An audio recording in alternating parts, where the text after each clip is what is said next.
Hoje a gente vai falar sobre comunicação. Eu, como estudante, apaixonado por comunicação, eu sempre procuro trazer, quero trazer aqui, no OpinaCast, grandes profissionais. E o que eu trouxe hoje é um grande profissional. A gente acompanha o trabalho dele na TV, né, Paulo? Pois é, que bom ter você aqui conosco de novo, né, no OpinaCast, em mais essa edição, a segunda na realidade. A gente já teve uma estreia muito boa com o Marco Aurélio, que permanece repercutindo.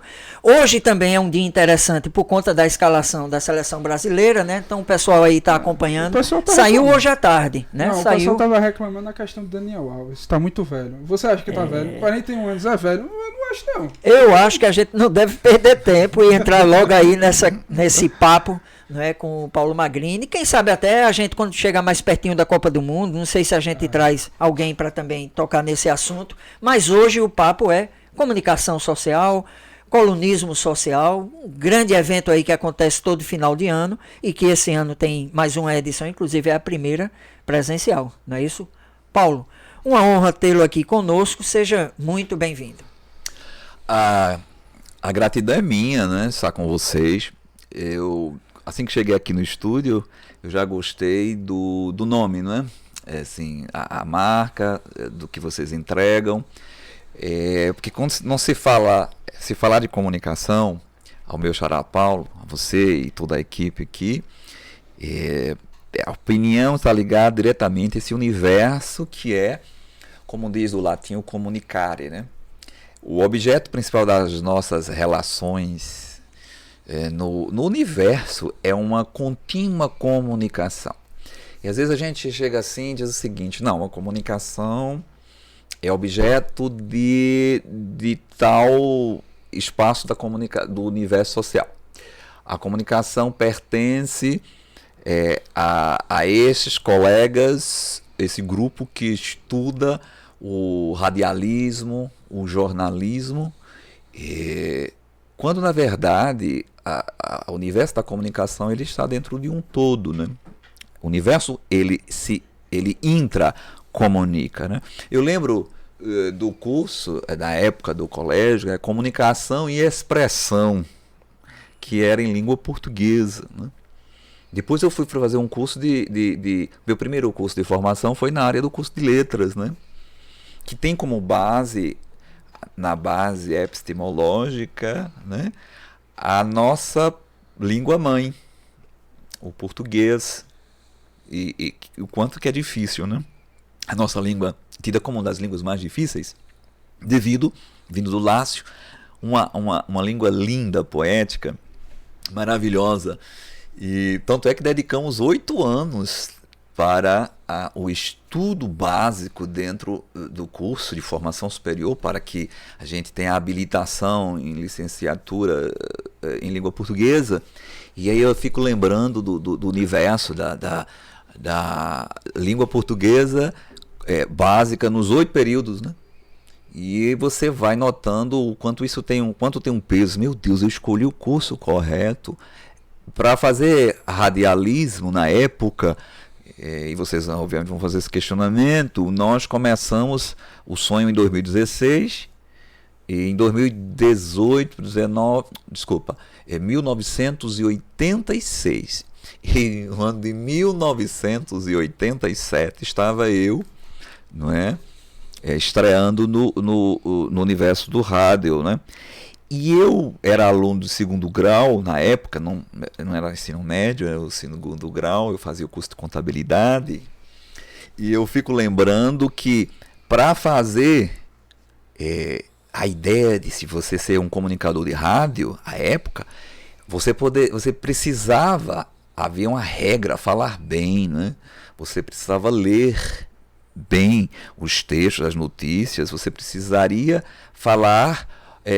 Inclusive eu queria fazer FM, que era gravado à época, então eu ficava imaginando como é que eu vou fazer a leitura das letras das músicas, os títulos das músicas em inglês, se eu não sabia. Então o inglês básico do colégio. Então quando você vai para uma faculdade de formação superior em letras, as duas línguas básicas é a língua portuguesa e a língua inglesa ou francesa à época, e depois veio o espanhol. Acho que eu já estou falando demais, não estou deixando vocês nem... Não, tudo bem. Eu estava até lembrando aqui, quando você citou a questão da chegada da FM, que foi através da Rádio Liberdade, que no início retransmitia a Transamérica. Exatamente. Não é isso? Exato. E tinha mesmo esse padrão, não só de dicção, né, a pronúncia correta, a tonalidade da voz, Esse timbre de voz que eu tenho, era o da FM. que é natural, eu não imposto, porque há uma diferença entre colocação e impostação, né? Sim, sim. Claro que a gente não canta da mesma forma que fala, assim como você não vai para uma sala de aula, você vai fazer uma explanação de você vai recitar um poema, você não vai falar da mesma forma, você vai entonar, é diferente, você entra no tom, você coloca a voz, mas na época essa coisa do timbre de voz, ele era muito Ele forte. demarcava, inclusive, quem é da AM e quem era da FM. Exatamente. Né? Quem trabalhava na rádio AM, inclusive, podia ter qualquer tipo de voz, sonoridade. Se bem e que havia um critério, né? Você dizia, sim. Tinha esse critério, mas não com o peso que se tinha o FM. Mas a época, se você lembrar os grandes nomes do universo da comunicação no rádio, você tinha vozes lindas, você tinha Lenildo Lima, né? Você tem nomes lindas, vozes lindas, que eram do rádio AM, né? Mas assim, já... E que já tinha um padrão mais elevado, né? O locutor de pista, chamados repórteres da época, não tinha Eu esse me lembrei critério. agora, a memória vai chegando, me lembrei de José Nivaldo. José Nivaldo, né, que tem uma voz belíssima, né? Noticiário. No rádio, né? E Tantos eu entrei nesse campo todinho para dizer que a comunicação, ela se dá de forma nas relações dos seres. E os seres falantes, não é, que falam por codificação, nós, nas múltiplas línguas, o objeto das relações humanas é o comunicar, é a comunicação, né? E escolher comunicação no rádio, e muito tempo depois é que veio essa questão de fazer jornalismo, até porque nós nem tínhamos aqui, não havia no interior de Pernambuco o curso de formação de rádio. O rádio é o trabalho chamado empírico, era uma seleção, era um concurso. Eu participei, por exemplo, de 3 concursos. Tem os testes, né? Chamado de testes, com teste para locutor, na antiga Rádio Difusora. Engraçado é que eu era aprovado, porque era por trás da cortina, como essa que está na minha frente. Era um operador com um gravador de rolo, que muita gente não sabe nem o que é isso, mas se colocar no Google, que era um gravador de rolo, apareceu uma foto de um equipamento na mais ou menos dessa altura, nessa largura, com 2 fitas, chamadas fitas magnéticas, que rodavam. Isso aqui para o pessoal que tá assistindo pela primeira vez. Assim, pode imaginar. Para imaginar, depois vai no Google, como diz, dá um Google lá e você vai ver. E no aí... dia que a gente entrevistou o Juninho Santana, né? Aí ele fala sobre isso e a gente conseguiu até na edição mostrar. Pronto, então eu estou apenas rememorando, né? E você ficava aquele gravador por trás da cortina com o operador, lembra até o nome do colega, era Combé Júnior. Isso em 1986, 85, 86, por aí. E aí eu participei dessa seleção, fiz a minha inscrição, lembrando que no Teatro Difusora você tinha aqui em torno de 500 cadeiras, não eram, hoje são 400 e alguma coisa, se eu não estiver equivocado, depois dessa repaginada, e se preservou muita coisa, mas as cadeiras do cinema, quem já foi... Sofreu uma pequena alteração. A AME, a Associação Municipal Espírita, tem um monte de cadeiras, aquelas cadeiras que são exatamente iguais às que estavam no teatro. E aquele teatro estava todo lotado, as cadeiras, e muita gente para fazer concurso. E eu sempre ficava entre os 3 selecionados, porque ninguém via quem era. Mas eu vou usar o estranhamente na segunda-feira, quando me viam, eu era eliminado. Então, tem essa história da eliminação. Não era... diz que não vale a pena você desenterrar coisas que lhe fizeram mal, sabe? Então, tem uma página na minha vida que foi no começo, e eu sei quem eram os meus algozes. Eu sei qual é. Hoje chama-se bullying. À época eu era sentenciado apenas por uma imagem que eles supostamente achavam que eu poderia ser. E até lembro que alguém uma vez disse assim: não queremos outro. Eu não vou citar o nome porque são 2 colegas que já se foram, colegas de crônica social, e o que eu vou respeitar o nome deles, eu não vou citar. Não que eles tenham sido o objeto contra a minha pessoa, mas pelo contrário, foram comparados porque que eu não era interessante que eu fosse aquele aprovado. Então, entre as teorias, e todos já estão, pelo menos quem de direito já não está também entre nós, quem usou essa forma comigo não está, estou eu aqui. E antes que eles sumissem do mapa, e não falo com a questão odienta, apenas para... E não quero nem dar direito de resposta, que não vale a pena, por isso eu quero só lembrar o seguinte: essas pessoas não estão aqui, mas eu tive o prazer, entre uma delas, estar frente a frente, estreando como cronista social em 2001. Já tinha deixado o rádio. Cheguei, essa pessoa ela me entrevistou, mas eu não guardo nenhum rancor, porque na vida diz o seguinte: tanto quem me sentenciou a isso, e eu vi uma frase nesse período eletivo que diz o seguinte: o Brasil está condenado a dar certo. Eu vou trazer esse frasal que eu gostei muito, assim: eu estava condenado a ser um projeto de comunicação verdade que daria certo. Então eu pude iniciar no curso de letras para poder falar e escrever melhor. Eu já me preparava. Eu entregava panfleto, por exemplo, com 16 anos, que era para pagar um curso de português particular num dia de sábado na Avenida Joaquim Nabuco com o professor Oswaldo. Então eu não estava brincando. E a entrega de panfleto era para isso. Em 86. Em 87, eu lutei 86 e 87, praticamente 2 anos, que foi no finalzinho que eu estreiei. Foram 2 anos com fitazinhas domésticas feitas com um colega no fundo de quintal, circulando pelas emissoras, porque eu tinha um objetivo. E aí, olhando para vocês, eu consegui. Essa é uma história longa, a gente chegou e... os que acharam que eu lembro de uma frase de Cazuza que diz assim: e se você achar que eu estou derrotado, saiba que ainda estão rolando os dados, porque o tempo não para. E assim eu segui. Então, passei pela comunicação do FM.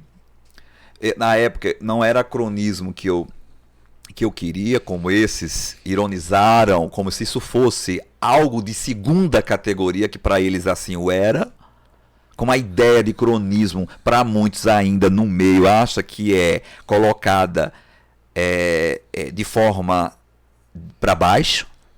Aí eu vou mais à frente e posso dizer o que é cronismo social e o que é colunismo social. E eu queria ser um comunicador de FM. Então, com a pecha de ser um cara com inclinação homoafetiva para eles, aquilo era uma afronta. Porque você fala de sectarismo, de sexismo em vários campos da sociedade, você não sabe o que é que uma mulher passou para ser olhada de lado como locutora de rádio. Como era difícil você entrevistar pessoas na história, que era difícil. Cidade sectarista, a sociedade muitas vezes separa as pessoas, às vezes é sexista, né? Então essas questões conceituais e preconceituais fazem parte do universo social. E eu sofri na pele isso. Porque eu não era uma figura estereotipada, como assim não o sou? E se assim o fosse, eu defenderia meu estereótipo como um cara que faria as minhas entregas. E à época, eu sofri na minha pele. Eu não sabia, com 16 anos, não sabia nem o que eu queria ser da vida. Eu sonhava em ser um comunicador de rádio. Quanto mais falar de minha vida pessoal, de minha particularidade, que eu nem sabia o que eu queria ser, qual era a minha inclinação. Mas só por eles acharem, não, nós não queremos outros fulanos de tais aqui. Quando na verdade meu projeto nem era esse. Então eu fui sentenciado, guilhotinado antes de apresentar, de nem saber o que eu queria da minha vida, como ser social e como profissional. Não me deram tempo, entendeu? Então eu tenho isso aqui guardado. Eu até coloquei isso num livro que falou sobre mais de maneira mais aberta. Segure um pouquinho sua pergunta, que eu sei que o Patrick vai entrar mais nessa linha de comunicação, de rádio. E já que você está regredindo ao tempo, né, começou no curso de jornalismo, comunicação, rádio, a sua juventude, o período de colégio na sua formação de faculdade, e aí de repente você chegou aos 16 anos, ou seja, já adolescente, eu queria puxar você um pouquinho mais para trás ainda, por conta inclusive dessa história linda que a gente vai descobrindo mais detalhes sobre você. Se o João Paulo e a Maria Marculino estivessem aqui agora, fosse João Paulo e Maria Marculino, seus pais, como é que eles diriam, né, que foi a infância do Paulo Magrini, inclusive fazendo essa ponte entre a sua infância para os dias de hoje, né? Como eles fariam essa narrativa? Aí você tocou numa situação muito sensível, né?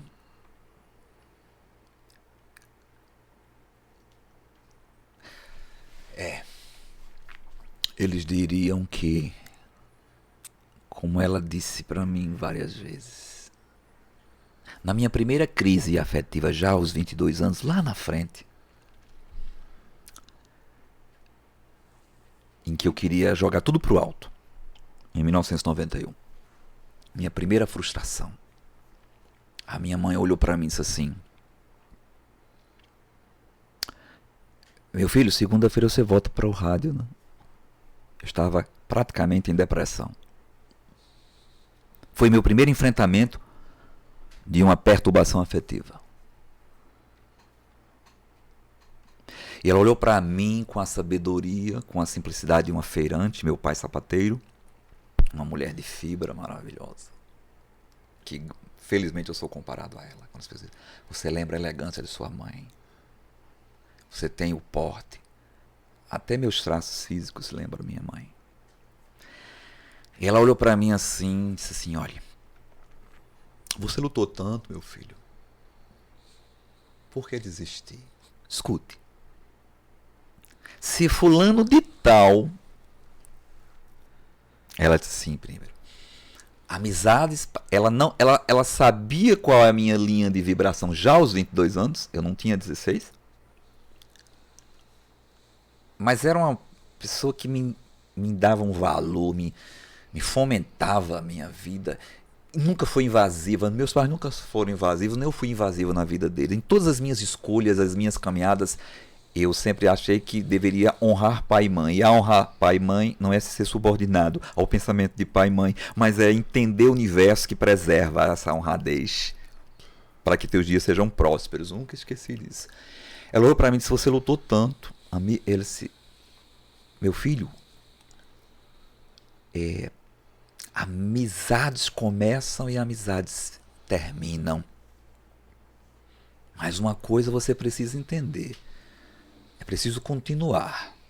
Tantas pessoas vão estar esperando os recados do coração segunda-feira com a sua voz. Tantas pessoas querem ouvir seus aconselhamentos que você faz no programa da noite. Meu filho tem uma voz tão linda. Eu vou dizer o seguinte para você, meu filho. Se fulano de tal fosse um boneco na prateleira, eu compraria e lhe daria só para não ver você assim.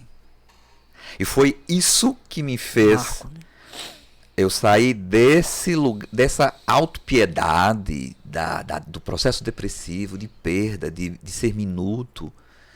Foi decisivo para a minha vida, assim como você me fez o questionamento aos 15 anos, eu no colégio, tímido, na época mudando de voz, os colegas rindo quando eu ia fazer a leitura de texto.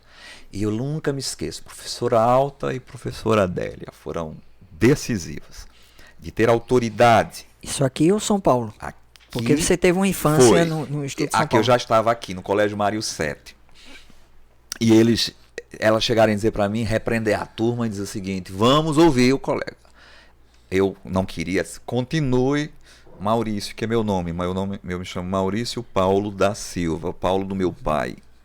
Maurício foi meu tio, minha mãe queria colocar Maurílio, e meu tio disse: não, Lia, que era o apelido de minha mãe, não, o nome dele vai ser Maurício, o nome de um casacudo. Casacudo era um homem de expressão, um homem de poder, de visibilidade. Ele já profetizava, modéstia à parte, porque palavra tem poder, né? Diz que o nome tem tudo daquilo que você pode ter. Então ele disse: não, o nome dele vai ser Maurício. Ele foi meu padrinho. Quando tem de ser, acontece, mesmo quando a palavra é proferida de uma forma contrária, né? Porque eu estou lembrando agora da história do condenado a... Então, mesmo que houvesse essa... De repente houve outra perspectiva para a palavra dada e ela foi transformada. Exato. E aí, essa época, a relação, quando você fez o questionamento, então 15 anos de idade, eu fui um dos alunos mais ativos. Eu cheguei no colégio Mário Sete para fazer a 5ª série. Na 4ª série eu decidi, porque eu ouvi dizer que o colégio Mário Sete à época era o melhor estudo da rede pública estadual.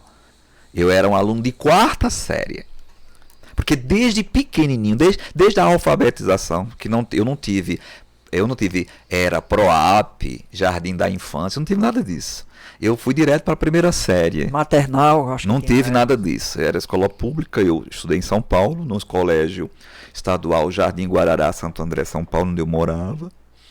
E aqui, quando nós voltamos, eu fiz a 4ª série no colégio Antônio Cavalcante Albuquerque.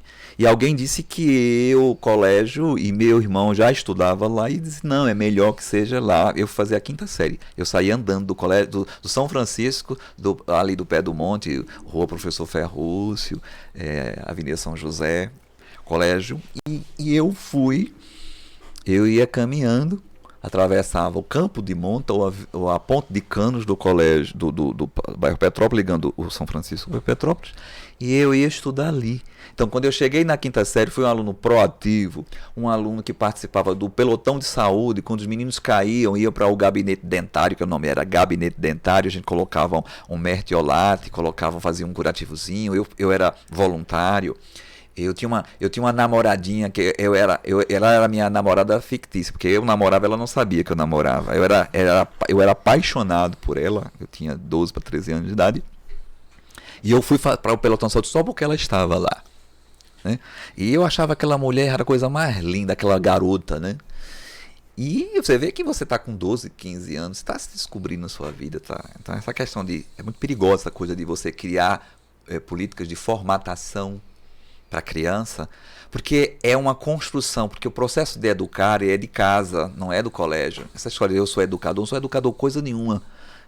Como professor não educo, eu trabalho um processo de formação. A educação é de meus pais, a educação é de casa. Então isso eu vi. Eu levei de casa aquilo que eu tinha. Então eu tenho esse pensamento, sabe? Eu fui para a sala de aula, né? Eu fui do movimento estudantil. Eu fui filiado a uma legenda nessa linha em 1999. Então eu tenho uma visão muito ampla do que eu vivi chegando do colégio público, né? Eu não tinha condição, eu queria fazer o curso de Direito ou o curso de Odontologia, meu irmão fez, eu não tinha como pagar à época. E nem tinha, era o crédito, lá era a época crédito educativo, então não tive acesso, né? Mas assim, não me minorizei, não me vitimizei, eu lembro até a última parcela do curso de letras que fiz foi R$146 ou cruzeiro, sei lá, sei que era 146. Então, eu não terminei o curso, por exemplo, meninos, o curso de letras, eu entrei em 88 para terminar 4 anos depois, porque a emissora tocava meus horários. Eu só fui terminar, eu entrei 2 ou 3 vezes para vestibular, de novo, para começar tudo de novo. Mas não porque eu perdi os prazos, porque eu não podia estudar. Foi quando eu entrei no campo sindical dos radialistas, aí eu fui 8 anos... E aí eu pude estudar. Aí eu pude lembrar que eu tinha o direito de estudar. E aí a emissora me deixou num horário e eu fui estudar. Então quando minha mãe, ela olhava o que mamãe dizia, porque desde 7 anos eu queria ser professor. Eu fazia minha sala de aula, era minha namoradinha de costa para mim, com as meninas, e eu com os meninos, ensinando. Tinha aquela questão. E eu ensinava, tudo que eu aprendi no colégio, eu ensinava ali. Então, eu já era professor desde 7 anos de idade, eu só peguei a formação. Então, Dona Maria Marculino e Paulo João da Silva, e olhou para mim, não segui porque eu queria ser comunicador de rádio, mas serviu muito, porque a didática de ensino, veja como é importante a interpretação de textos. Você que está no curso de comunicação, veja como é importante. Quando eu cheguei no rádio FM, ainda o resquício era de que locutor de FM à noite era falar para motel. Porque ainda tinha esse comportamento. Você que está... Até o patrocinador, o programa era chamado Tempo de Amar, e o patrocinador era um motel. Eu gravei um comercial. Esse é o que precedeu o Disque Toque? O Disque Toque veio em 89, eu entrei em 87. Eu não fui o primeiro comunicador. O Disque Toque, que era as pessoas discavam, pediam recado, depois não dava certo, porque era muito telefonema, a pessoa escrevia. O programa comigo recebia 150 cartas por dia. Você não conheceu? Não. Esse programa era uma febre na cidade, rapaz. Eu disse para ele da última vez que a gente se encontrou, que por onde a gente andava, Ingridson, aqui em Caruaru, qualquer local que você tivesse, Santa Rosa, Vassoural, Indianópolis, seja onde for, no horário do programa, às vezes você sabia da hora, porque aonde você andava, você escutava o BG. O som de... Songboard de Kenny G. De Kenny G, né? Isso. Aquele... Bateu a tardinha, o cair da tarde, né? 5 horas, 5 e pouca. Pronto, tava essa... Que era isso. O programa era como? O programa era como? O primeiro programa que eu estreiei, eu fui o último da fila. Quero lembrar vocês que eu fui a última vaga foi conquistada por mim. Eu estreiei no Rádio AM com o programa Roda Viva do Sucesso, domingo à noite depois do Espiritismo em Marcha. Eu servia o tiro de guerra, eu era em 1987, concluinte do 2º grau antigo, que é o ensino médio. Eu fazia contabilidade. Eu vendia publicidade para poder sobreviver. Eu tinha ganhado a responsabilidade do então gerente da Rádio Liberdade, não era político partidário, chamado Antônio Geraldo Rodrigues, Tony Gel, que era o gerente da rádio, e apresentava um programa na FM. Era um programa que era gravado sem ser da LC São Paulo Estúdio, com a antiga Transamérica, depois o estúdio LC São Paulo, que era Forró em FM. Era o Forró em FM e Destaques da MPB, que era gravado aqui. Sempre foi, desde o início da rádio, em 1982. E aí eu ganhei um espaço, eu levei a minha fita, já tinha passado por todas as emissoras, batido na porta. Coronel Caruá me deu uma oportunidade, mas foi chamado a atenção pelo então gerente da emissora, que tinha o mesmo pensamento de ser refratário com a minha pessoa. Eu fui para a difusora, fiz 3 testes, todos aqueles. Eu passava na sexta, na segunda-feira eu era guilhotinado, e os motivos já deu a entender nas entrelinhas o que eu quis dizer. Passado também, e sepultado. Fui para a Rádio Liberdade, fui para a rádio de Santa Cruz do Capibaribe, que era gerenciado por um padre. Fiz um programa, nunca me esqueço, com a primeira música do programa era Seguindo no Trem Azul, com roupa nova. Aí eu fiz a seleção, apresentei. O padre queria que eu ficasse, mas eu não tinha onde ficar em Santa Cruz. Aí eu voltei, peguei carona, fui para Palmares, fui caminhando do centro da cidade de Palmares até a rádio, o Quilombo dos Palmares, que era dentro de um engenho. Era chamada Quilombo FM. E lá eu fiquei, tinha um dinheiro para ir, não tive dinheiro para voltar, fiquei esperando uma carona, na chuva, vim chegar às 21 horas em Caruaru. Aí chegou um dia que eu desisti de tudo isso. Eu disse, eu não quero mais, vou seguir meu conselho de minha mãe. Minha mãe disse, meu filho, será que não está dando certo? Termine seu 2º grau, arruma um emprego no comércio, e você é muito comunicador, você vai se dar bem. E eu decidi que eu iria desistir. Fiquei extremamente triste. As fitas minhas eram domésticas. E foi quando eu tive, era verão, a casa que nós morávamos, minha irmã mora até hoje, é uma casa 3 por 9 de comprimento. Imagina uma família com 8 pessoas dentro de uma casa de 3 por 6, 3 por 9, com um beco fétido no final. 6 filhos, mais pai e mãe? Ou Não. pai e mãe mais... Era um pai, mãe e 8 filhos. Daria 9. 10. Só 9. 9 pessoas. Só que desse 9, uma irmã já não estava. Essa ficou em São Paulo. Eu fiz essa conta porque lá em casa foram 11. Pronto. Que a gente até brincava, dizia que era 10 na linha e 1 no gol.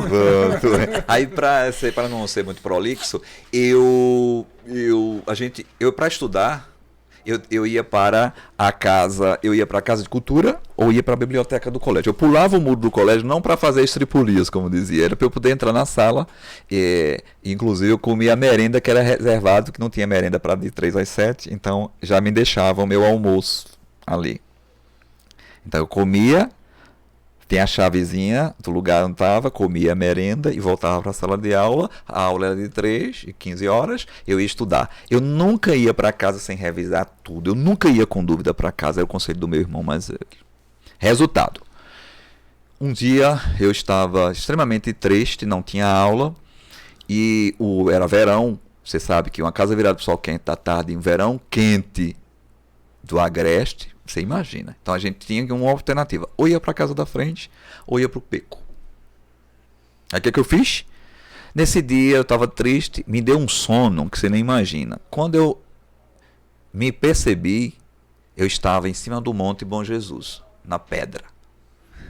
E eu olhando para o sol, e o sol não queimava meu olho, pensando que eu estava acordado, né? Eu olhando, e aí do meu lado surgia um homem com roupas lúcidas, fluorescente, como essa iluminação aqui, mas eu conseguia ver o rosto dele mais ou menos. Ele era luminescente, do meu lado, e ele dizia o seguinte, ele dizia, por que tanta tristeza? Ele disse para mim, eu achava que eu não estava sonhando. Eu disse, porque eu vou desistir, eu não quero mais ser comunicador, já bati em todas as portas, Só que eu não olhava para ele de frente, eu falava com ele assim, eu sabia que ele estava aqui, eu só olhava e o sol, e eu não sentia nem o queimar no meu rosto, nem no meu corpo, e eu olhava e achava aquele estranho, ele falando comigo. E eu disse, eu vou desistir. Ele olhou assim e disse, desistir não é o caminho para os fortes.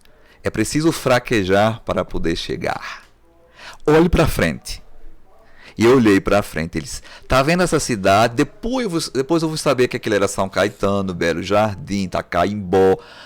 Eu tinha 16 anos de idade. Eles iam, um dia, todas essas cidades estarão aos seus pés. Diga-se com você. Não desista. E eu acordei. Acordei como se eu não tivesse dormido, e sem espreguiçar, sem bocejar. E eu acordei com aquela alegria dentro do meu coração. E aí dentro da minha cabeça disse, liga o rádio. Minha mãe tinha ganhado um motorrádio no jogo do bicho. Minha mãe era uma jogadora quanto mais. Se ela não ganhasse todos os dias, dia sim, dia não. Ela fazia pequenas apostas, mas entendia de jogo de bicho e ganhou esse rádio. E era um rádio que tem FM, porque a gente só tinha um rádio antigo ABC de AM. Então eu comecei a ouvir FM, era Rádio Liberdade. Quando vi aquelas vozes bonitas, eu disse, um dia eu vou ser um comunicador. Começou a surgir numa brincadeira, eu imitava Silvio Santos com a escova na frente do espelho, e eu sorteava o Fusca da época, desde São Paulo. E o que acontece nesse momento? Eu acordei e ficou aquela coisa, liga o rádio, eu liguei. Quando liguei, tinha uma música, tinha uma chamada, era Tony Gel.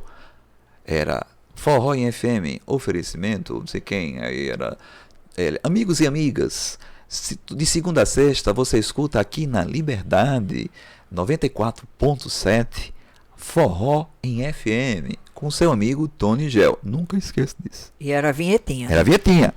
Aí quando terminou, antes que tivesse terminado, dentro da minha cabeça, você vai falar com ele amanhã.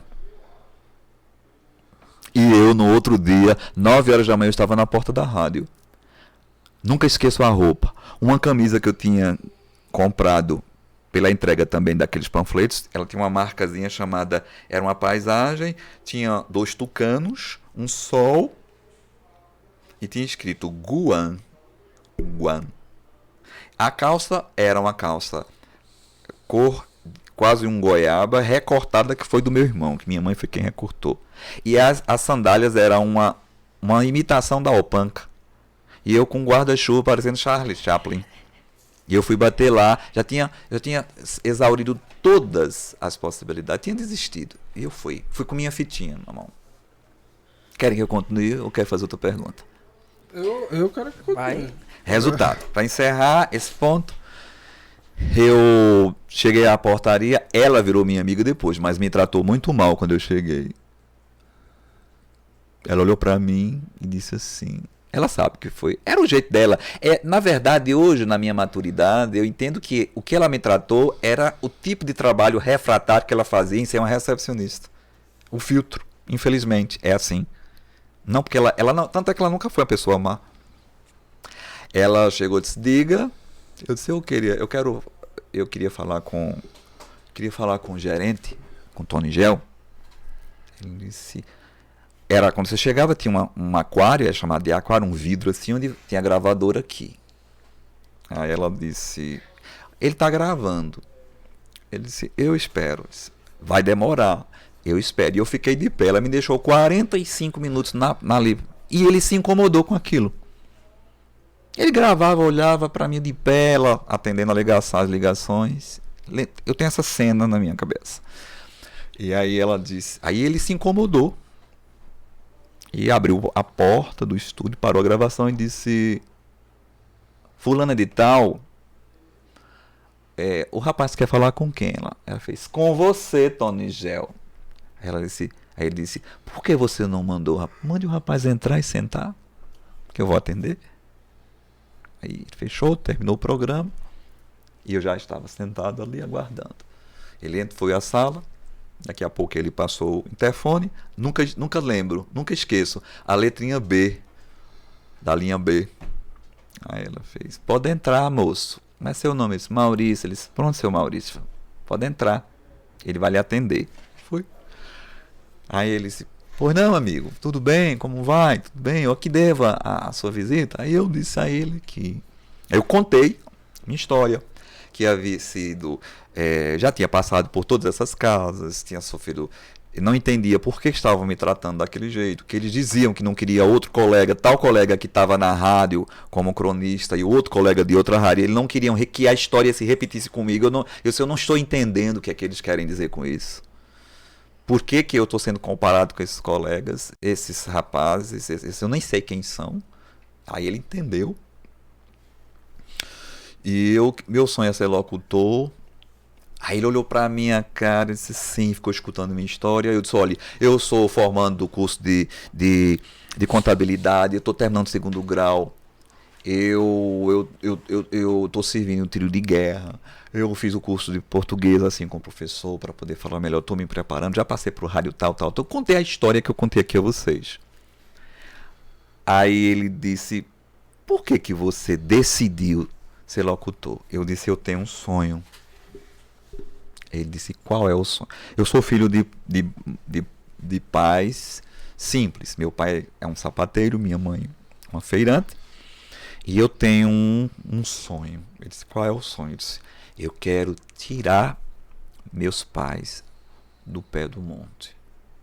Eu quero dar uma condição de vida melhor para meus pais. Eles não me pediram, mas é esse o que eu tenho, esse sonho. E na hora os olhos dele lacrimejaram. E eu não sabia da história de vida dele, da mãe dele, lavadeira, eu não sabia de nada da vida dele. Que ele já tinha carregado aquelas grades de pão na cabeça. Eu não sabia da história dele. E ele se identificou, naquele momento, ele olhou assim, disse, eu não tenho como dizer não, esse rapaz. Eu disse, eu sei que aqui não tem vaga, eu sei que aqui tem as grandes estrelas, tem o Ivan Bulhões, tem Zé Nivaldo, tem tantos nomes, tem Zélia Maria, tem tantos nomes maravilhosos. Eu sei que... Mas é um sonho. Eu disse, faça o seguinte, eu quero começar como contínuo aqui. Para que eu tenha a oportunidade um dia. Vai ser muito digno para mim. Aí ele lacrimejou os olhos. E ele pegou o telefone Zé Nivaldo, eu tô mandando para você conversar com você aí, e depois você apresenta ele a Leninho, que é para ele, ele é estudante assim, Lenivaldo. Lenivaldo, para que ele seja, deixa ele tomar conta das notas.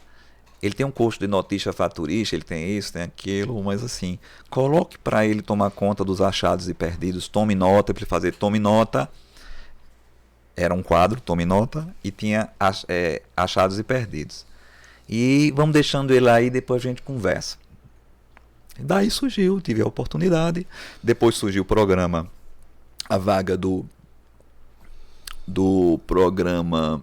Eu li eu comecei gravando uns textozinhos, gravei um comercial. Depois que eu gravei um comercial, isso depois eu passei 3 meses, não podia criar vínculo comigo, aí eu fui convidado a ir embora, e aí eu desci, a lágrima que eu desci, a alegria, eu desci chorando de novo. Mas aí eu nunca esqueço, tinha uma operadora na FM, que a FM começou só com operadoras mulher. E essa operadora, ela olhou para mim e disse: Maurício, você quer encher os olhos desses homens, desses diretores dessa casa, para você ter sua oportunidade? Eu disse: quero. Ela se enxuga essa lágrima. Eu fiz amizade com essas pessoas, com o pessoal tudinho lá, né? Ela se enxuga essa lágrima. Aí ela tirou debaixo da mesa, porque na FM era locutor, não existia locutor. Era um operador. Nós iniciamos o locutor, operador chamado à época disc jockey. Aí ela tirou debaixo da mesa da FM uma tabela comercial. Nunca esqueço. 15 segundos, 30 segundos, 45 e 60 segundos. Com os preços. Rotativo e determinado. E na frente era a Estátua da Liberdade, aquela dos Estados Unidos. Na frente. E ela disse: pronto, tá aqui. Venda o comercial, grave esses comerciais, você vai aparecer, eles vão ver e vão dar uma oportunidade para você. Porque nessa vida, Maurício, é preciso abrir a porta. E a porta, esse mundo vive de dinheiro. Eu tinha a visão poética da coisa. E aí foi onde tudo começou. Meu primeiro comercial, Free Cabeleireiros, Rua Porto Alegre. Depois que eu gravei o primeiro e vendi... E a voz... Essa voz, ela é diferente de tudo que existia no rádio AM e no FM. Ela se aproximava com aquelas vozes. Mas era Mas ela tinha um diferencial. Um timbre diferenciado. E aí foi onde tudo começou, minha história. Aí vocês podem perguntar, por favor. Senão eu já disse o que eu até brinco. Me dê dinheiro, viu? Mas não me dê espaço nem ousadia, que eu falo muito. Pode perguntar. Na questão do... Como é que foi a transição do rádio para a TV? Pois é. A minha transição foi muito interessante. Eu nunca pensei... Essa história de fazer televisão... Eu era um cara cheio de... Eu era um dos caras mais tímidos. Eu fui um cara extremamente tímido. Então eu era tão tímido que... Eu era tímido e medroso. Eu dormia com uma irmã minha, com as minhas irmãs. Eu era muito medroso. Eu tinha essas histórias de fantasmas na minha cabeça. Eu tinha medo de escuro. Eu era uma criança medrosa. E me emancipei aos 16 anos com tudo. Para poder ir para o front na vida, eu tive que enfrentar meus medos. Eu fiz sempre terapia comigo mesmo. Eu sempre enfrentei a minha vida enfrentando a mim mesmo. Eu sempre pensava, e se meus pais forem embora? Meus irmãos vão ter um padrão eu vou fazer como? Como vai ser minha vida? Então eu tenho que emancipar agora. Então, eu nunca pensei em fazer televisão, porque o padrão de ideia da televisão era de beleza. Eu era um cara que não me achava... Eu tinha minhas reservas, eu achava que meu nariz... Era um nariz... E o rádio trazia essa magia também, né? A gente ficava em casa escutando o locutor e imaginando como seria o estereotipo dele. Isso. E na televisão você não tinha como escapar. Não tinha. E outra coisa, não existia, a única televisão que existia, não existia televisão ainda própria aqui em Caruaru, que quando veio ter foi nos anos 80. Sim. TV Tropical, era talvez, TV Tropical, tinha a TV Tropical, não sei se foi 86, se foi 82, eu não tô lembrado, mas assim, eu fiz um curso, eu queria aprender televisão, então eu com 16 anos eu fiz um curso de produção com Paiva, que já não está entre nós. Eu fiz um curso no início da TV Tropical, né? O curso de... Como era o nome do curso? Eu tenho essa certificação em parceria com a Fafica, na época, um curso de extensão de comunicação e televisão. Aprendi operação de câmera. Mas aquela primeira turma, acho que tinha Iris Alacoque. Sim, tinha. Nessa turma, eu fiz parte dessa turma, né? Porém, eu queria começar, queria fazer rádio, mas apareceu, fazer um curso para, tudo que fosse para que eu pudesse delimitar espaço e aprender, eu era um indivíduo que eu queria me preparar. Eu não caí de paraquedas, eu não fui indicado por pai, aqui vai uma alfinetada aqui, senão não seria eu. Eu não tive apadrinhamento de pai, que já era estrela de rádio, eu não tinha grupinhos ideólogos, de grupetos, de revoltadinhos e coisinhas, vamos usar uma palavrinha da época, dizia muito, os alternativos, né? Não, não. Esse que está falando aqui nesse podcast, não. Eu fui forjado, e fui eu. Eu tenho a honra de dizer que sou um cara que dei certo, abre aspas e fecha aspas, sem os silogismos, as brincadeiras. Eu fui um cara que acertei na minha vida, isso aqui não é arrogância. Isso é o seguinte, eu não esqueço de nenhuma das lutas, eu não esqueço de nenhum que me deu a mão.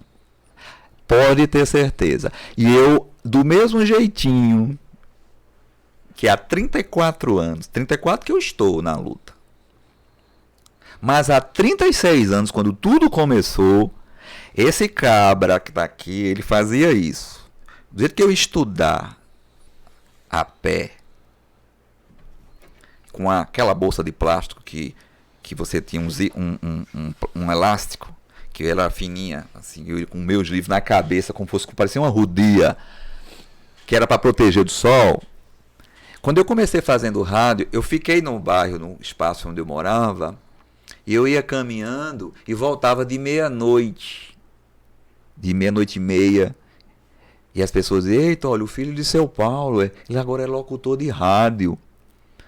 E eu nunca mudei, até hoje eu continuo com o pezinho no chão. Então nada do que eu falei aqui tem o ar de arrogância, tem o ar de relembrar e de se autoafirmar. Porque não vamos confundir humildade com coitadismo. Eu não tenho um síndrome de coitadinho, não tenho. Porque se eu tivesse falecido diante das minhas próprias inquietações, com os meus próprios medos, com a minha vontade de desistir na minha imaturidade, eu não seria esse cara que sou. Então, a transição que tu perguntaste, eu não planejei. Eu já era um comunicador de sucesso, graças a Deus. Eu sempre fiz sucesso, porque o sucesso e a manutenção dele é outra coisa. Eu não fui meteórico, eu não fiz fase. Antes, pelo contrário, eu servi de escola dentro, eu fui o cara que dei certo profissionalmente num rádio que ninguém acreditava, porque se acreditava, as estrelas do rádio eram no AM, e eu fiz sucesso no rádio FM, sendo o último da fila, porque eu também fiz concurso e fui treinado por J. Porto, que ele era de uma rede de rádio chamada rede de rádio do então deputado do Rio de Janeiro na década de 80, chamado Lair de Oliveira. Depois procurem se existe registro isso. E eu fui treinado por ele. E eu fui considerado o mais verdinho dos 4 que foram selecionados. E me deram à noite, porque a noite sempre foi a pior das audiências. Eu fiz audiência à noite. Porque enquanto as pessoas falavam de amor à noite, amor era motel, era sensualidade, eu não podia comprar um livreto lá naquela livrariazinha que tinha no térreo da Nossa Senhora das Dores, na Catedral, tinha uma que vendia umas coisinhas, não sei se existe ainda, Mas existia, era o Minuto de Sabedoria, poesias com florzinhas, Marca-página, marca-página, essas coisas. E eu ganhava um salário pequeno, eu não tinha condição de comprar. Aí eu fui pensar, eu disse, peraí, eu era um ótimo conselheiro com 15 anos. As meninas me adoravam na escola, porque eu sempre, na cabeça, no alcance que eu tinha com 15 anos, com 16, eu sempre tinha uma palavra, que eu sempre fui além do meu tempo. Não posso dizer que eu era maduro, eu ia dizer que eu tinha um pensamento à curva para a idade que tinha. Não existia internet, isso é uma fantasia, nada dessas coisas, né? Não é? E quando eu fui pro rádio, eu disse, e agora? Eu não tenho condição. Então eu já sei, eu comecei a falar das minhas perturbações. Eu falava a cada meia hora, entre meia hora eu abria às 22, com um pensamento, com uma reflexão, 22h30, 23 horas, 23h30 e o encerramento, meia-noite. Nos outros intervalos eram as músicas que colocava, música romântica. Então o que eu fazia? Eu falava das minhas perturbações, mas eu não dizia pra mim, eu dizia como se fosse pra você que estivesse em casa. Então, saudade, frustração, medo, solidão. No momento que eu tive a minha perda afetiva, minha primeira frustração, foi onde eu mais produzi. Então, tudo que eu falava à noite, o personagem era eu mesmo. E só que eu falava para as pessoas. E as pessoas começavam ligando para mim, era ligação, e contavam seus problemas. E eu dava um tempinho aqui e começava a falar para ela a cada meia hora. E aí eu viajava, porque quando eu estava dizendo para ela, eu também estava dizendo para mim, eu estava fazendo autocura. Entendeu? Então, isso foi verdade. Então, eu tinha uma voz que era agradável. E era importante o que se dizia. Então, o lastro não é só voz, porque tem um monte de gente com voz bonita, não tem história nenhuma. Então, tem muita gente com voz que não tem beleza nenhuma no rádio e que sabe fazer, sabe comunicar. Então, entra naquela outra discussão. E a transição que eu fiz do rádio, então, quando aconteceu, que surgiu já tinha a TV Asa Branca, participei da seleção, mas não obtive sucesso na época, né? Porque eu não tinha lastro de apresentador. Eu queria era para outra coisa. Eu queria ser, eu me via que eu não tinha imagem, eu achava que eu não era uma boa imagem de vídeo, eu tinha aquelas questões conceituais do que era fazer televisão, elas me acompanharam. Aí, se eu tivesse feito uma seleção, como eu já era comunicador, para apresentador, provavelmente eu tivesse Hoje iniciado. tudo isso foi superado. Tudo, né? totalmente. Postura, a gente quando lhe assiste percebe isso. Eu não tenho essa... Nada. Aí o que aconteceu? Eu fiz uma seleção para locutor de off, que existia isso. Só que uma televisão nova, eles veem a questão econômica. O locutor de off pode ser qualquer repórter ali. Porque essa era uma função que eu aprendi no curso de produção, entende? Então eu procurei essa vaga, mas essa vaga nunca foi preenchida. Então eu não fui guilhotinado, eu não fui alcançado por essa vaga. Aí quando chegou a TVI, aí eu já era estudante de jornalismo da primeira turma. Que retransmitia o SBT, já na época que TVI, veio a ser a TV Jornal. Né? Ela ficou 2 anos no ar. E quem era o presidente que está em memória? Que aqui eu faço a minha homenagem a ele, era o diretor da Favip, era Luiz de França, que era sócio da TV Asa Branca, e que conseguiram uma concessão de uma outra televisão para cá, que ficou na participação societária das esposas, que ficaram lá, mas eles eram de dentro, né? E eu soube que tinha que vir essa televisão. Eu disse, pronto. Eu agora, como eu tinha estreado em 2001 no Cronismo Social, como colunista social de um jornal extinto, Folha Net, depois Jornal Extra, virou Extra de Pernambuco, são todos extintos. Então eu tinha interesse de fomentar não mais o comunicador de rádio, era o colunista social que estava atuando na crônica. Se você discordar de mim, é claro, não, até porque o nome do programa é Opina, né, tem a ver com opinião. Sim, e opiniões podem ser diferentes. Eu não sei se eu estou fazendo, inclusive, a comparação justa, mas realmente a gente trazia no passado esse diferencial né, em quem era jornalista de fato, que lidava com informação ou com que eram os formação, chamados empíricos. ou que era cronista social. Uhum. Nacionalmente, a Amaury de Souza Jardim, ele, aliás, eu não sei nem se tem esse jardim, mas ele foi esse diferencial também, e hoje você é uma referência, digamos, principalmente aqui na região. Mas, aproveitando essa pergunta, quem são as suas referências nesse campo? Que conseguiu esse equilíbrio, né, de fazer um cronismo social que mexe com entretenimento e, ao mesmo tempo, uma informação, formação, um conteúdo jornalístico.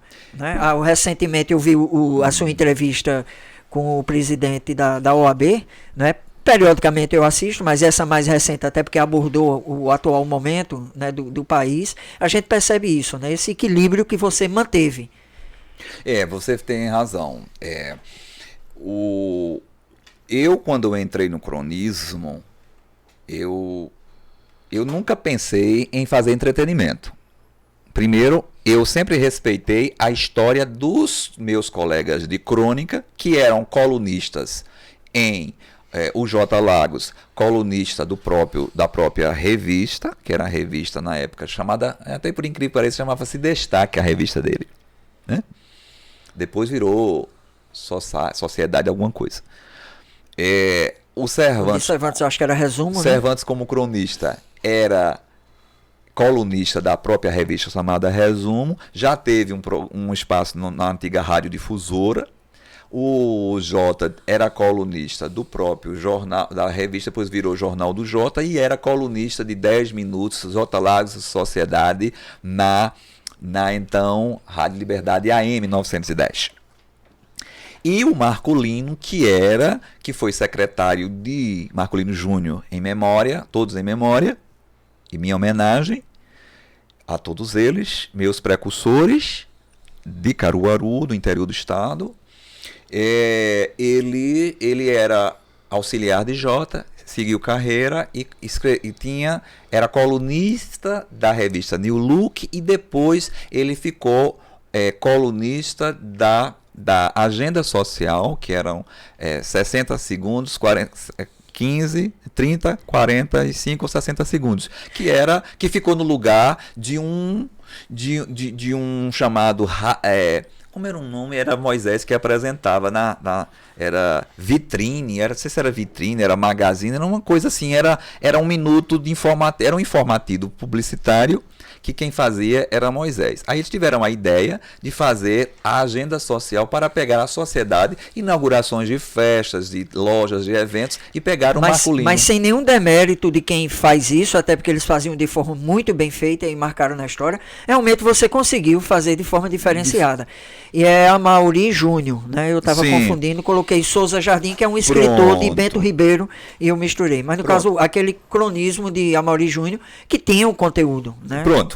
Essa era a minha referência, o Amaury Júnior, a história que eu fui pesquisado em Braí Suede, em Pernambuco, Alex, que tinha uma coluna, tinha muito mais informação, porque tinha um aparato de jornalistas da própria redação, que dá fomento isso a um colunista social dentro de um jornal grande, ele tem um aparato de outros colegas, é muita informação. E aqui em Caruaru, a minha referência eram os meus antigos, só que diferente. Eu não queria fazer entretenimento. Tanto é que eu estreiei não esqueça a sua pergunta. Em 2001 eu me lancei, fiz meu autolançamento com a revista Colunáveis, ainda com resquício do trabalho que eles, da forma de fazer coluna, que é a imagem que eu tinha deles. Mas, quando eu escrevia, eu comecei a escrever, estreiei, antes da revista Colunáveis, eu estreiei com o jornal A Folha Net, que eu tinha uma coluna que eu nunca começava. Então isso significa dizer que do rádio, televisão, meio impresso, já estava chegando também nas internets, né, nas redes sociais. Na mídia. Primeiro eu era rádio, fui escrever como colunista, escrevi uma coluna de rádio na revista de Jota, chamada Destaque, era Rádio e TV, quem escrevia era eu, foi minha primeira experiência. E eu não era nem jornalista, eu era radialista. Paulo, a gente já estourou o tempo, né? Eita. Mas a gente vai devagarinho encerrando, porque o programa tá muito gostoso. Não Já se preocupe terminou? não, a gente ainda vai... Já estouramos o tempo, inclusive. Mas eu acho que dá para devagarinho ir caminhando para concluir, né? Até porque além da história de vida muito bonita, tinha muitas outras coisas que a gente tinha colocado aqui. Quem sabe até vai para um segundo programa, né? Pode ser, pro próximo programa. Depois a gente chama para contar mais. Mas fala mais sobre a questão do programa Destaque. E hoje é o dia do radialista, né? E tem uma data que é comemorada em setembro, mas tem essa coincidência também de estar tendo aqui conosco esse grande profissional. Desculpem, é porque eu falo muito, né? E a gente entrou pela história lá atrás e aí é complicado, né? Você Mas dá foi muito microfone bom. a quem gosta de falar, pelo amor de Deus. O Destaque hoje, que tem essa linha, essa linha de entrevistas múltiplas, se você acompanhou essa última temporada da gente, que a gente fez por Skype, né? Tivemos grandes nomes, tivemos o governador à época de São Paulo, João Dória. Tivemos o presidente da Federação das Indústrias, da CNI, não da CNI, mas foi o economista da CNN, desculpa, Confederação Nacional da Indústria, isso mesmo, CNI, perdão. CNI. Tivemos grandes nomes nessa temporada, porque ela veio diferente da anterior. A segunda temporada do Destaque, a primeira, com um formato novo, foi sair do campo da revista, do programa de revista como ele era, desde da TVI, com outro nome, para entrevistas com os candidatos a prováveis candidatos ao executivo das cidades principais de Pernambuco em 2020. Então, na época, eu entrevistei Raquel Lira, entrevistei agora governador E era eleito. Presencial, né? E era presencial. Eu fiz nos espaços. A ideia era, de maneira informal, entrevistá-los na casa deles, né? E aí entrevistei todos. Essa temporada teve esse perfil.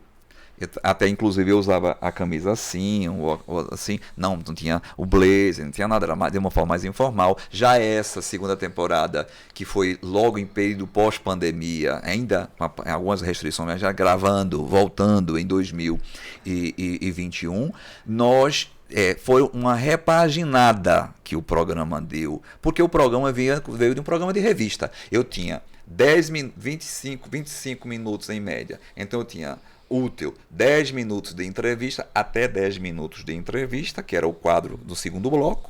E no primeiro bloco eu colocava um giro social, que era uma inauguração, eu colocava um quadro destaque empresarial. Então era como se fosse a sua revista de final de semana.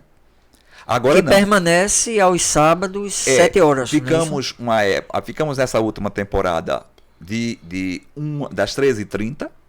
E nós estamos preparando a nova temporada, a terceira temporada, que a gente já grava 3, 4, 5 meses. E a gente vai gravar agora com a ideia que eu estou trazendo, vai para a discussão.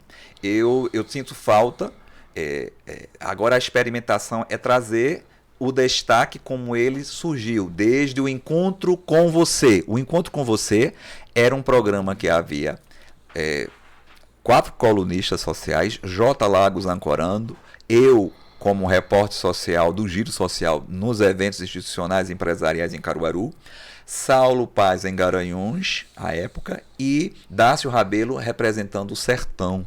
Então era um encontro, eu era o produtor do programa. Então eu produzia, eu era o produtor de Jota, do próprio programa Encontro com Você, que foi um projeto que eu apresentei, o meu projeto para conseguir a minha vaga na TVI com Luiz de França, que eu comecei lá atrás e não consegui responder. E eu entreguei o projeto, eu era estudante do curso de jornalismo e eu paguei à época uma produção independente e fiz um projeto chamado Encontro na TV, que tinha meia hora de programa, que eu era o âncora. Na apresentação, para essa plenária dos diretores, ficou Jota, que tinha problema de mobilidade, ele ficou ancorando e eu fiquei como repórter. E como eu queria ter a minha visibilidade, era meu início no cronismo, foi essa transição, foi decisivo a TVI, foi decisivo Luiz de França na minha vida, foi decisivo a esposa, não é, dele, que sempre defendeu os cronistas, muito, não é? E foi decisivo essa transição. Tanto é que eu comecei produzindo jornalisticamente. Eu tinha a minha redação sempre foi diferente. Eu nunca começava fulano, o glorioso, o maravilhoso. Nunca gostei desse pantin. Então eu achava aquilo muito frufru, muita lantejola. Eu achava muito a linguagem. Eu nunca queria um cronismo social daquela ideia fantasiosa que era aquelas pessoas que iriam falar bem de fulano, que ia jogar flores para como fazer sociedade fosse uma área econômica, financeira da sociedade. Eu não queria, eu queria falar do desenvolvimento, falar de pessoas que geram emprego e renda, mas eu falava, sempre meus textos começavam com o nome da pessoa. A minha redação é totalmente diferente e fiz escolas, inclusive, com o que sobrou aí, que dizem que fazem crônica social, o que sobrou por aí. Tá? Mas tem a escola feita, eu posso voltar, a gente pode falar e outra coisa. E é um terreno muito melindroso, né? Muito. Da egolatria, da vaidade. Aí todo mundo que eu fico imaginando que acha que quanto deve ser delicado para você estar trilhando nesse... Porque, veja, eu não comecei fazendo evento. Porque eu nunca achei que cronismo era evento. O evento, qualquer um que faz um evento, não é cronismo, nem é colunismo. Porque eu aí entendi que colunismo é uma área em que você assina um lugar para você defender, trazer informações de quem gera emprego e renda. E é opinião pura. Eu sempre fui opinativo. Eu sou opinativo, eu sou crítico. Porque crítica é análise. E eu nunca achei que cronismo era essa questão de subserviência, de bajulação, porque fulano tem poder aquisitivo. E tanto é que o que eu produzo hoje como cronista social, realizando eventos, 2 muito bem definidos, que quero até voltar para falar sobre isso. Não, a gente encerra com essa parte, não se preocupe não. O destaque... O troféu destaque, sim, Mulher Destaque e o Expressão Pernambucana, que vai acontecer já agora, dia 23 de novembro, 23. Mais uma edição, primeira presencial depois desse período, né? Paulo, assim, tivemos, em 2021 a gente teve a presencial, porque... Então foi só durante 2020 que foi... Foi. Por conta da paralisação. Por conta da paralisação, porque quando voltou... Já voltou em 2021. Aí eu fiz. Foi linda. Então, corrigindo, o segundo evento. É o segundo presencial, né? Então, meu cronismo não era de subserviência. Tanto é que eu sou um cara hoje, na comunicação, sou um cara, quem me acompanha, eu dirigi o Repercutindo, o programa de debates com política, com economia, com tudo que você imagina. Quem assiste minhas temporadas sabe que quem está entrevistando...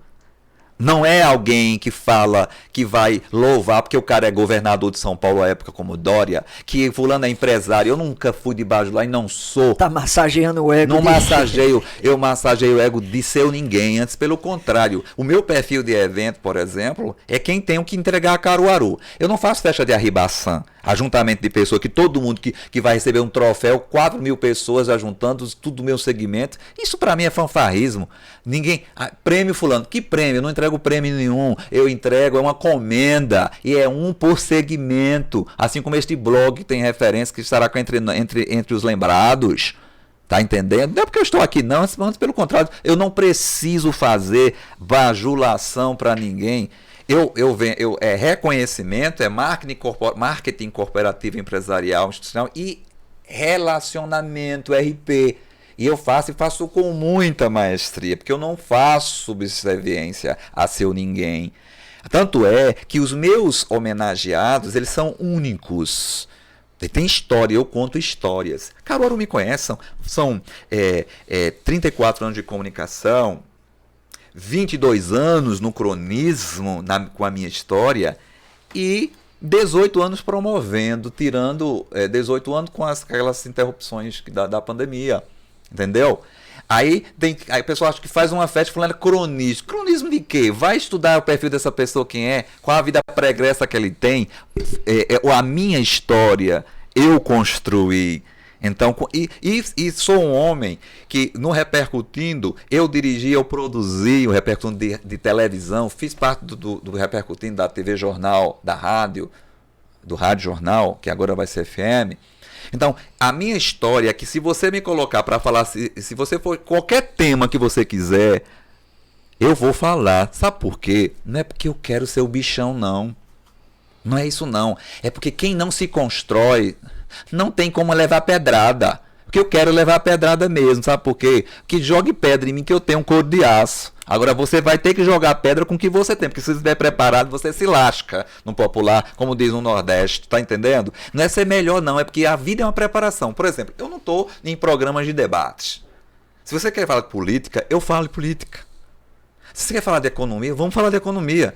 Se falar de desenvolvimento agropecuário, vamos falar. O que você quiser falar, ele fala. Sabe por quê? Porque o jornalismo não é uma condição. Tem uma condição chamada condição sine qua non, que é a condição básica, preparação. Então, quem olha para mim, não me veja como um cronista social delimitado dentro de um lugar, não, porque eu vou além de todos os espaços. E o que eu faço bem.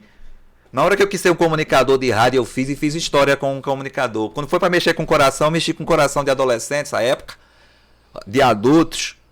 Quando foi para o tipo de guerra, que eu estava assoberbado em 1987, eu estava terminando o 2º grau, servindo de guerra, indo para o estúdio de farda. Eu saí com as insígnias, eu sou cabo da reserva do tiro de guerra. Sabe? Com honrar o mérito por nenhuma falta. Porque eu nunca falhei a nenhuma. Tem uma música, eu amo a música de Cazuza, que diz o seguinte: e se você achar que eu estou derrotado, saiba que ainda estão rolando os dados, porque o tempo não para. Então tem muita pousando de cronista, não sabe nem o que é, não sabe diferenciar o que é cronismo, o que é colunismo social. Acha que é. E esse povo é que retroalimenta a própria sociedade a olhar a gente diferente. Não, meu amor, eu vim de uma exímia formação superior em letras para falar a minha língua, sabe? Eu vim de uma formação de jornalismo, da primeira turma de jornalistas formada em Caruaru, no interior de Pernambuco, com nota por excelência. Fiz uma formação posterior, após, em comunicação empresarial institucional. Eu digo para onde as empresas vão fazer seu plano de comunicação, não sou agência. Tenho essa história no rádio, na televisão. E outra coisa, amanhã isso tudo passa e eu continuarei, quem sabe, com o meu podcast em breve. Aguardem. Aí vocês vão continuar me acompanhando. E é isso aqui. Diz que o podcast não é meio à vontade, não é? É você olhar na minha cara e ver a minha indignação, a minha satisfação, a minha emoção e a lágrima. Pois aqui vocês têm. Estou aqui. Acho que já falei demais. Ele citou a palavra, né, quando disse que quem honra pai e mãe, né, tem a vida próspera. E essa foi eu acho que isso foi o resultado, né? Hoje ele consegue ter essa vida próspera profissionalmente e serve como referência, né, de forma legítima, né, por tudo o que foi acumulado por ele durante todos esses anos. Tá aí o troféu destaque expressão pernambucana, né? Esse troféu que vai acontecer agora, dia 23 de novembro. Eu acho que nesse momento ele falasse um pouco sobre como vai ser o evento, né? O que é que está sendo preparado, e depois a gente volta para o final, não é isso? O Expressão Pernambucana, ele surgiu. Nós vamos fazer a 17ª edição. Né? Foram 3 anos depois da minha estreia, né?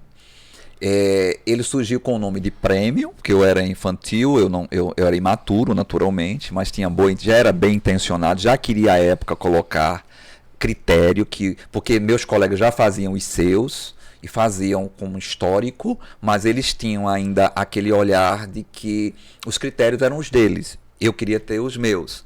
Foram meus inspiradores. Mas eu queria um troféu que começou com o nome de Expressão. E depois, com 2 anos depois, eu coloquei Expressão Pernambucana, porque eu trazia pessoas de vários lugares, várias cidades, né? E aí o Expressão Pernambucana, ele é o quê? Ele tem uma intenção, ele tem um critério básico. Primeiro é o mérito que as pessoas têm. A gente sabe que todos esses trabalhos, é muito bom. Tem uma parte na Bíblia que eu gosto muito, o seguinte: a candeia, que na verdade a luminária, ela não precisa ser colocada debaixo da mesa. Se você coloca a iluminação aqui, ela pode até ser um efeito, mas para iluminar as cabeças que aqui estão, ela tem que estar no alto. Então, é importante que as pessoas... o mundo vive na retroalimentação de mostrar para poder vender vender comercialmente, vender suas ideias, vender suas competências. Ah, fulano é o boca a boca, mas alguém vai falar do que você é um exímio profissional. É assim? Então, o evento ele é marketing, pessoal, empresarial, institucional, mas ele não pode, em nome desse marketing, dessa publicização das suas atividades, eu fazer, por exemplo, um ajuntamento de três profissionais que executam funções exatamente iguais, salva alguns itens. Como, por exemplo, no campo político, existem vários indivíduos, vários parlamentares das câmaras de vereadores, das assembleias, da Câmara Federal, do Senado, que é diferente. No campo da advocacia, você tem nomes importantes do direito previdenciário, do direito criminal. Pega segmentos, né? Eu pego os segmentos, esses segmentos, as pessoas são exclusivas, não por um favor do evento. Porque precisa ser assim, aquele ano você foi lembrado daquilo. Então não é eu colocar o blog de fulano de tal e colocar todos os blogs que têm o meu respeito, quer dizer, nem todos, né? Porque nem tudo que reluz é ouro, mas tem muita gente boa no mercado. Eu não estou nem falando de se para não ter confusão, não estou falando que é daqui ou dali ou daqui. Eu estou dizendo que nem tudo que reluz é ouro e eu não preciso gostar de tudo. Perfis é perfis, assim como eu tenho o meu, tá? Então, no ano que eu coloco, é meu olhar como cronista, e esse olhar tem que ter uma coisa chamada coerência. Não adianta eu chamar fulano de tal, que tem um mercado empresarial numa coisa que está embrionário, ele não tem lastro, ele não tem história, eu não posso dizer que ele é o melhor naquilo, nem que ele é a expressão ainda. Porque pode até estar caminhando, né? Ele vai ser trabalho, ele está trabalhando, então deixa ele maturar. Então o que é que eu faço? Eu convido aquele segmento, aquele representante. Ótimo. Se ele, por qualquer motivo, ele não possa estar no dia do evento, o Expressão Pernambucana retira aquela categoria. Então o meu não é ajuntamento de pessoas, não é caça-níquel. Entendeu? É a diferença. Até porque tudo nessa sociedade, ela se retroalimenta. Esse podcast, para estar acontecendo aqui, alguém tem que subsidiar essa estrutura. Isso aqui não é casa de caridade. Nada é.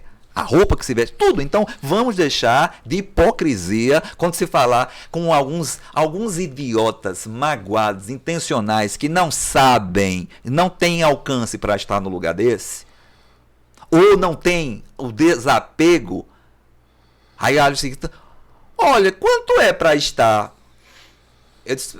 A resposta é o seguinte: aquela pessoa, quando está nos lugares, eu não vendo homenagens, eu rendo homenagens, porque é meu olhar. Eu sou tão crítico que eu não me passaria um papel desse, porque eu não sou caça-níquel. Agora, eu vendo marketing, e marketing custa caro. Empresarial, isso daqui é marketing. Agora tem um critério para eu vender seu marketing no meu evento ou institucional da sua empresa ou da sua entidade. Você tem que ter o critério principal, tem que ter mérito, tem que ter a honra ao mérito. Porque alguém que recebe uma encomenda chancelada em qualquer entidade tem que ser honra ao mérito, porque senão ele vai passar vergonha, e quem indicou passar vergonha? Então eu não gosto de passar vergonha.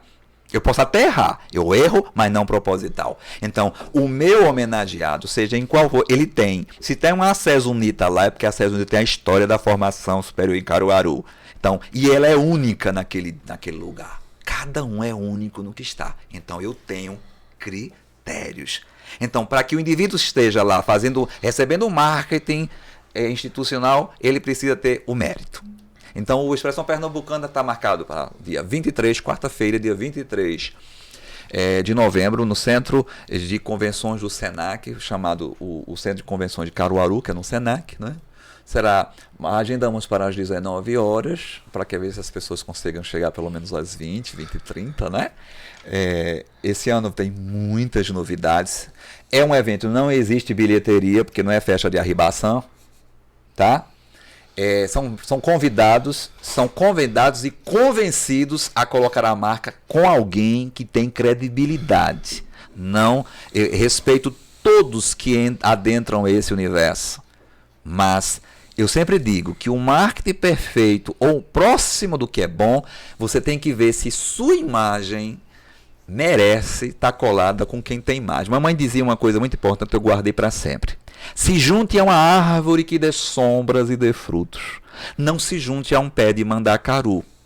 O encosto é impossível, a não ser que você seja sadomasoquista e quiser se espetar. A sombra é impossible, porque não tem copa. E o fruto tem dificuldade, só quem come os pássaros pardais. Então, cuidado quando for colocar a sua marca. E outra coisa, eu não vendo o sistema que trabalho, eu vendo é a sua imagem. É diferente. Os meus parceiros, Centro de Convenções, Senac, TV Jornal, Minha Casa, meus parceiros, eles são meus parceiros. Eu não entrego nenhum troféu da TV Jornal, nem do Centro de Convenções. É bom.